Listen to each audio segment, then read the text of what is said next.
10 tahun saya jadi presiden, sebagian dari saudara mengikuti, bahkan kerap memberitakan, menyiarkan, sepanjang 10 tahun unjuk rasa ada terus. Mulai dari yang kecil, menengah maupun yang besar. Dan setiap unjuk rasa, apalagi dilakukan di depan istana, selalu saya utus staf khusus saya, staf pribadi saya, tolong dicatat apa temanya, apa tuntutannya. Barangkali ada yang perlu kita jadikan masukan, umpan balik, dan pertimbangan untuk mengambil keputusan, menetapkan kebijakan, dan mengatasi masalah pada tingkat nasional. Saya tidak alergi dengan unjuk rasa. Saya buktikan dulu selama 10 tahun. Dan meskipun 10 tahun pemerintahan yang saya pimpin, ibaratnya tidak pernah sepi dari aksi-aksi unjuk rasa, pemerintahan kami tidak jatuh. Ekonomi tetap tumbuh. Saya masih bisa bekerja. Siapa bilang tidak bisa bekerja? Kalau tidak bisa bekerja, bagaimana ekonomi tumbuh? Dan lain-lain yang alhamdulillah telah kita capai dulu. Intelligence dulu juga tidak mudah melaporkan kepada saya sesuatu yang tidak akurat. Saya senang polisi dan jajaran aparat keamanan juga tidak main tangkap, apalagi main tembak. Tadi malam saya berbincang-bincang dengan Pak Yusuf Kalla, kami generasi yang lebih tua, ingat dulu peristiwa tahun 66 yang melibatkan mahasiswa Universitas Indonesia, tahun 1998 yang melibatkan mahasiswa Trisakti, gara-gara main tembak, terjadilah prahara maha besar yang mengubah jalannya sejarah di negeri kita ini.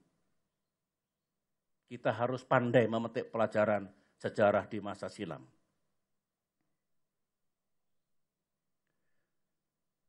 Dulu saya juga tidak pernah dengan mudah menuduh, mencurigai, menuduh. Ada orang-orang besar mendanai aksi-aksi unjuk rasa. Ada orang-orang besar menggerakkan unjuk rasa. Kalau dikaitkan dengan situasi sekarang, kalau ada informasi atau analisis intelijen seperti itu, ya, saya kira berbahaya. Menuduh seseorang, menuduh sebuah kalangan, menuduh sebuah partai politik melakukan seperti itu, pertama itu fitnah. Fitnah lebih kejam dibandingkan pembunuhan. I tell you. Yang kedua menghina. Rakyat bukan kelompok bayaran. Urusan hati nurani tidak ada yang bisa mempengaruhi. Uang tidak ada gunanya. Apalagi kalau urusan akidah. Banyak di dunia ini mereka yang rela mengorbankan jiwanya demi akidah.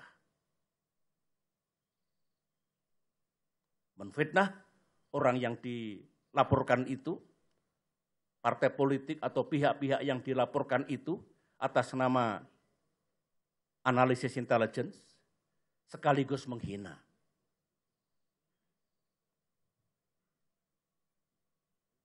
Kita tahu Arab Spring, mulai dari Mesir, Libya, Tunisia, Yemen, itu tidak ada dikatakan penggeraknya, leaderless revolutions. Yang mengomandoi handphone, social media. Itulah era digital society. Itulah era sekarang ini. Jadi jangan tiba-tiba menyimpulkan ini yang menggerakkan, ini yang mendanai, seperti itu.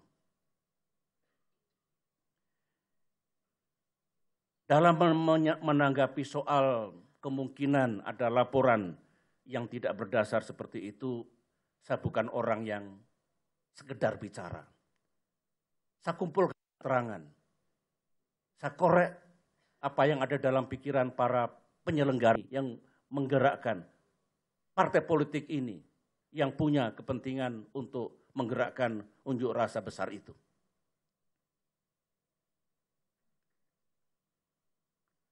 Saudara-saudara, berbahaya jika di sebuah negara ada intelligence failure dan intelligence error.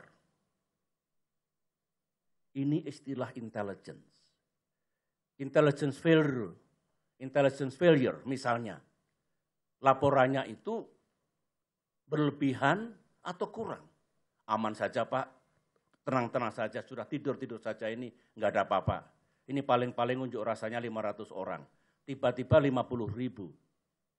Terjadi sesuatu, semua tidak siap. There is intelligence failure.